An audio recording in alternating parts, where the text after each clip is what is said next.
میرے نبی پاک صلی اللہ تعالیٰ علیہ وسلم نے فرمایا شعبان میرا مہینہ ہے، رمضان میرے رب کا مہینہ ہے۔ اتنی برکتوں والا مہینہ، اتنی شانوں والا مہینہ ماہ رمضان، آپ نے کچھ باتوں کا بڑا ہی خیال رکھنا ہے۔ ایک تو آپ نے کوشش کرنی ہے نمازیں ذوق کے ساتھ پڑھی جائیں، یعنی ایک ہے کہ اوہو ٹانگیں نہیں اٹھ رہی اب تراویح کا ٹائم، نہ اس میں کجی ہے، اس میں تھوڑا سا ذوق کی کمزوری ہے۔ اٹھنا ہے تو شوق سے اٹھنا ہے، بھاگ کے اٹھنا ہے۔ آپ نے مسجد کے ساتھ دلچسپی پیدا کرنی ہے، کوشش کرنی ہے مسجد کی صفائی بھی رمضان میں ہمارے ہی سے ہی آئے۔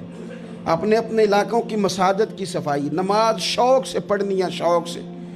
آپ نے رمضان المبارک میں کوشش کرنی ہے کہ آپ یہ کہیں کہ زیادہ سے زیادہ میں دوسروں کو نواز سکوں، میں چپکے سے پہنچوں کسی غریب تک، خود سے جاؤں اور رمضان سے پہلے جاؤں، تاکہ وہ پہلا روزہ جو اس نے رکھنا ہے وہ اسی لنگر سے رکھے جو میرے حصے میں آئے، اور اس کو اپنا موسم سمجھیں جس کی وجہ سے اللہ آپ کو ثواب دے رہا ہے، اس کو موسم سمجھیں جس کی وجہ سے اجر مل رہا ہے۔ اور کوشش کریں کسی کو کپڑا جوڑا سوٹ دینا ہے، کسی طالب علم کو، امام مسجد کو، کسی غریب کو، کسی بوڑھی اماں کو، اپنے کسی چچا کو، اپنے دادا کو تحفہ دینا ہے تو وہ بھی شروع رمضان میں دے، تاکہ وہ آسانی سے سلا لیں، سلا کے پہن لیں۔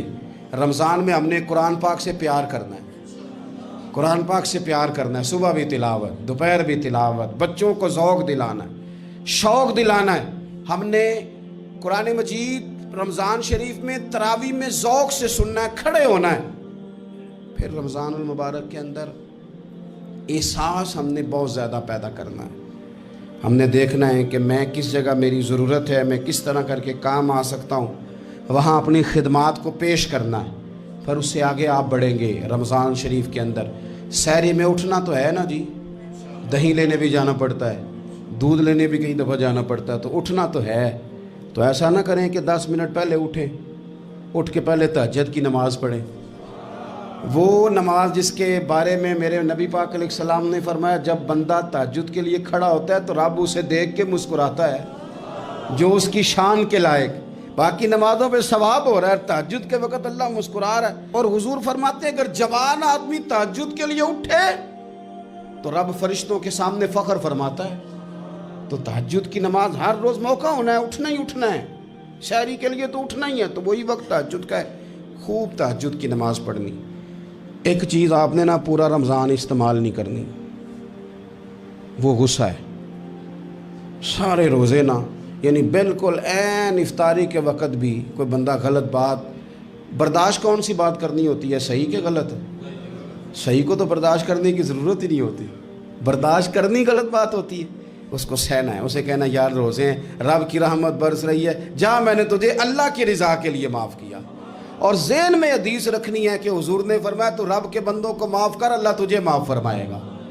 رمضان شریف میں اور سعادت کے ساتھ اور پیار کے ساتھ، اور غیبت نہیں کرنی کسی کی بھی، کسی ادارے کی نہیں، کسی بندے کی نہیں، غیبت نہیں کرنی۔ آپ کو حدیث میں ملے گا کہ نبی پاک علیہ السلام نے کچھ بیویوں سے کہا تھا کہ تم نے تو روزہ توڑ دیا ہے، اور تم نے حلال کے ساتھ رکھا تھا، حرام کے ساتھ توڑ دیا۔ یا رسول اللہ کس طرح؟ فرمایا غیبت نہیں کی تم نے، مردہ بھائی کا گوشت نہیں کھایا، یہ بہت بڑا جرم ہے، اس سے بچنا ہے۔ موبائل کم استعمال کرنا ہے، اور مہربانی کریں کم خبریں دیکھیں، جو خبریں عورتیں پڑھتی ہیں ان خبروں سے بھی پرہیز کریں۔ کوئی ہم نے بڑا سال 11 مہینے سیاسی تبصرے کر لیے، کیا انقلاب آیا پھر ملک میں؟ تو رمضان کا مہینہ سیاسی تبصرے رہنے دیں، زیادہ وقت مسجد میں گزاریں، زیادہ وقت اللہ کے گھر میں گزاریں، زیادہ ٹائم آپ تلاوت قرآن پاک میں، استغفار میں، درود شریف میں گزاریں، ایک دوسرے کے ساتھ پیار کریں، ایک دوسرے کے کام آئیں۔ اے خالق کائنات، آئندہ جمعہ رمضان میں آنے والا ہے، اللہ امت کی خیر فرمانا، کشمیر کے مظلوموں کی خیر کرنا، برما کے مجبوروں کی خیر کرنا۔ پاکستان تیرے نبی پاک علیہ السلام کے نام پر، کلمے کے نام پر بنایا گیا وطن ہے، اللہ اس میں دین کا جھنڈا نافذ فرما دے، اس وطن عزیز کو قیامت کی صبح تک قائم فرمانا، اور اللہ ہم سب کو بھائی چارے سے، پیار سے، محبت سے، ایک دوسرے کے احساس میں زندہ رکھنا۔